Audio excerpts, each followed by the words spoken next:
Before we get started, please go over to Amazon.com and grab a copy of my book, Education and Justice. If you have an African-American son in public school, you need this book because I teach you the many ways that public schools mistreat African-American boys and what you can do to help your son. So go over there and get your copy immediately.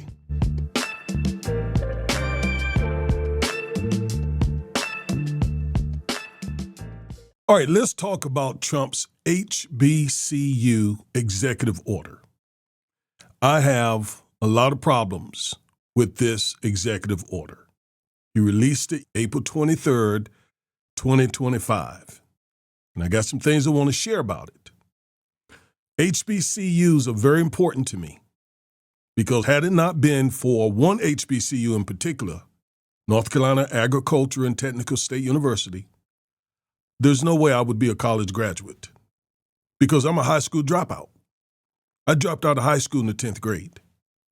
I didn't even take the SAT or the ACT. So there's no way any other school would have taken me except for an HBCU whose mission is to educate people just like me.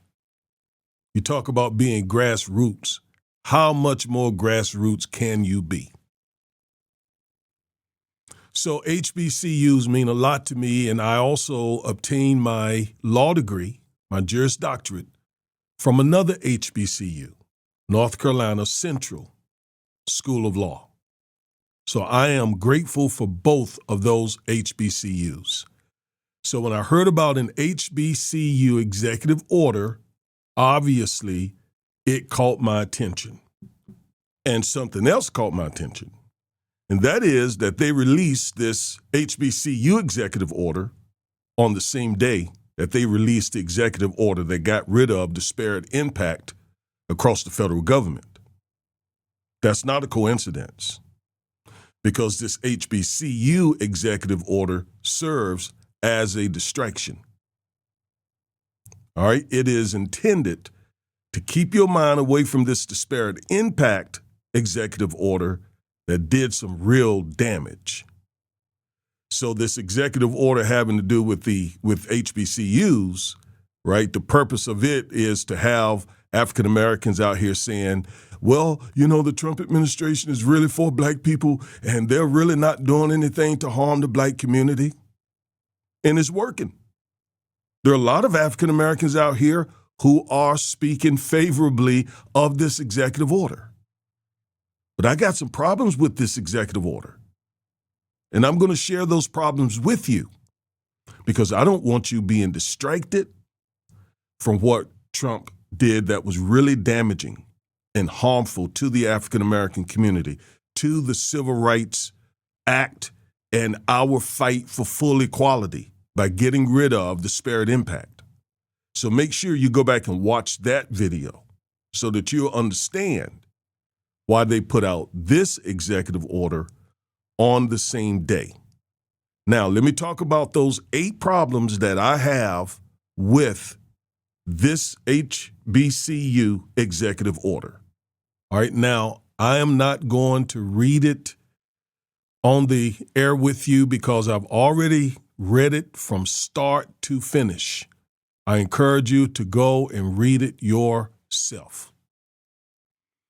Okay? Problem number 1. From start to finish, I see no money. No money. Where's the money? Where is the money? The moolah. Where are those dollars, those duckies? Where are the Benjamins? I don't see not one penny in this executive order. What is that all about? We don't care about the symbolism. We don't care about that. We only care about what? Tangibles. Isn't that the criteria to judge an administration on? I don't see any money. And if anything, if HBCUs need anything, it's money. And where did a lot of money come from? It came from the Biden administration. Billions of dollars in comparison to the $255 or so million that the Trump administration provided HBCUs in his first administration. And by the way, it was a North Carolina representative, Representative Alma Adams, who at the end of the day had to force the Trump administration to keep that $255 million in the budget. That is what is reported. Whereas the Biden-Harris administration earmarked billions of dollars for HBCUs. I wonder, where's that money? I wonder, where is it now that Trump is in office? So the first problem I see is there's no money. It doesn't offer HBCUs any money. I read it. I don't see money. The second problem I have with this HBCU is Trump's anti-DEI policies will limit what, if any good, could possibly come from the HBCU executive order, because isn't that what they've been saying for the last 3 months? That you cannot set aside special benefits for African American people, right? There cannot be. That's literally what they said. They literally issued an executive order saying there cannot be scholarships, there can't be job promotions, awards, or anything else, because it goes against the spirit and the letter of the affirmative action case. So all of that will limit what this executive order purports to want to do. That's another issue. Third issue is it will also be hampered by the fact that Trump is trying very hard to close down the Department of Education. Because so much of what the Department of Education had to do was in regards to HBCUs. From financial aid to student loans to student loan forgiveness.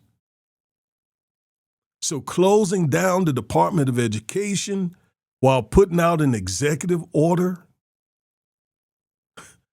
that is supposed to benefit HBCUs doesn't make any sense at all. What else?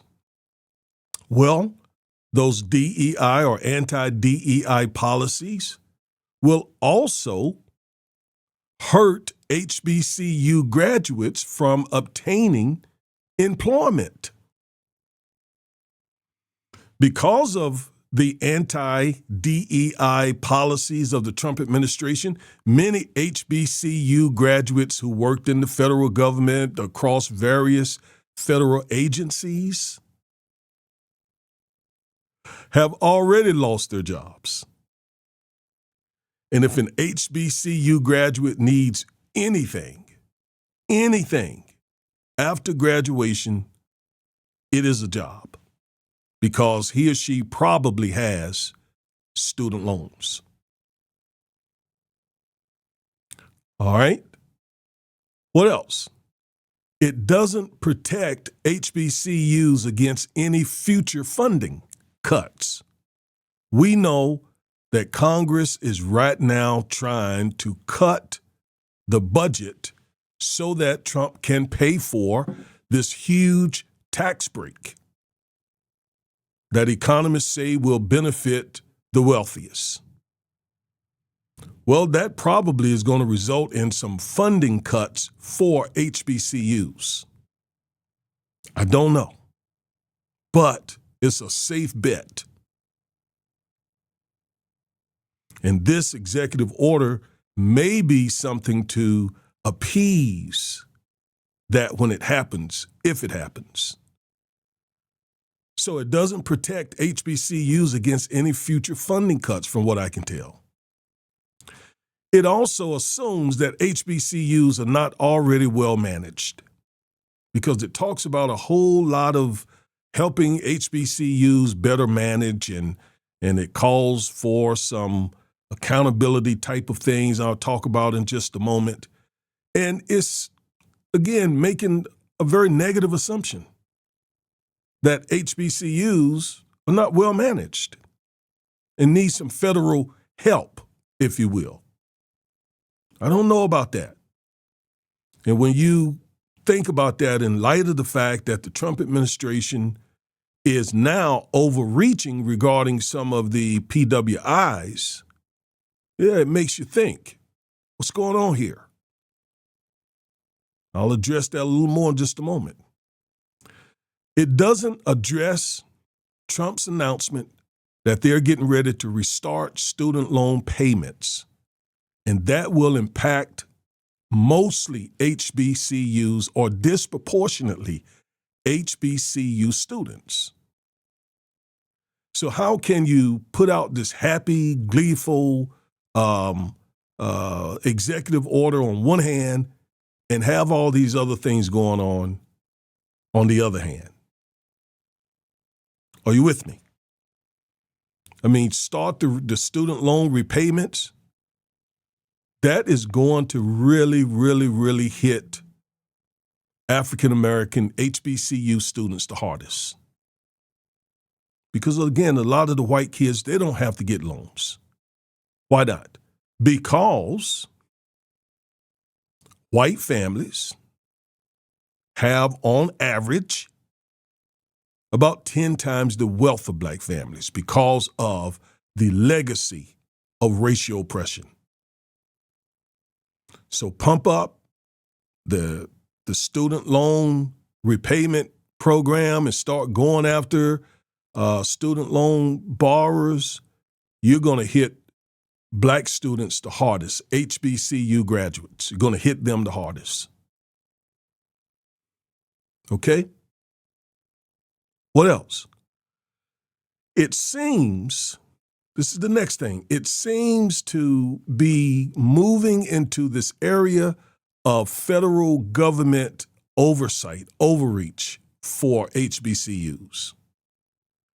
I mean, this office that Trump has set up, this oversight office, used to be in the Department of Education. Obviously, they closed that.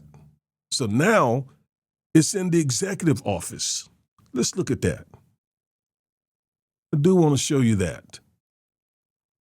Section 4, President's Board of Advisors on HBCUs.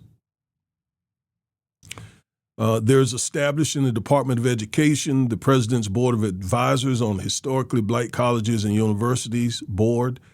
The board shall fulfill the mission and functions established by, shall have the structure set forth in, and shall in all other respects be subject to the provisions of Section 5 of the HBCU Partners Act. The board shall include representatives of a variety of sectors such as philanthropy, education, business, finance, entrepreneurship, innovation, and private foundations and current HBCU presidents. The board shall advise the president through the initiative on the matters set forth in Section 5C of HBCU Partners Act. I wonder, is this happening with PWIs, predominantly white institutions? Or is this just a special program just for HBCUs? I mean, that sort of assumes that HBCUs are being mismanaged and therefore the president himself have to be kept in the loop, right? Not the Department of Education, because again, they're about getting rid of that. But the president, I mean, that's very similar to what the Trump administration has been trying to do with Harvard. So is this some government overreach here, this infrastructure that they're putting in place here? I mean, it sort of looks like that to me. Whoever's over this initiative is going to have to write an annual report. I mean, it doesn't say that that's what this is going to be, but it kind of feels like it. Kind of feels like it. So those are the 8 things that truly bother me with this executive order. Doesn't have, from what I can tell, doesn't have any money. No tangibles, right? It's going to try to connect HBCUs with private corporations and philanthropic organizations. And again, doesn't that just violate Trump's anti-DEI policies? So no money. DEI will hamper what it can do. Closing the Department of Education will also hamper what it can do. Those same DEI, anti-DEI policies will hamper HBCU graduates from obtaining jobs, and many of them have already lost jobs. It doesn't protect against any future funding cuts for HBCUs. It assumes, as I just said, HBCUs are not well managed. It doesn't address Trump's intention on restarting student loan payments and how that will disproportionately impact mostly HBCU students. And again, it seems to establish some federal oversight here that I don't know exists for white schools. I don't like this executive order. I don't like it at all. Period. Now, there are a lot of folks online who are pumping it up. But where's the beef? Where are the tangibles? All right, anyway, I am Reverend and Civil Rights Attorney Augustus Corbett. That's my take, my understanding, my spiel on this executive order. Okay? Thank you for watching this video, and until the next time, remember, as always, stay woke.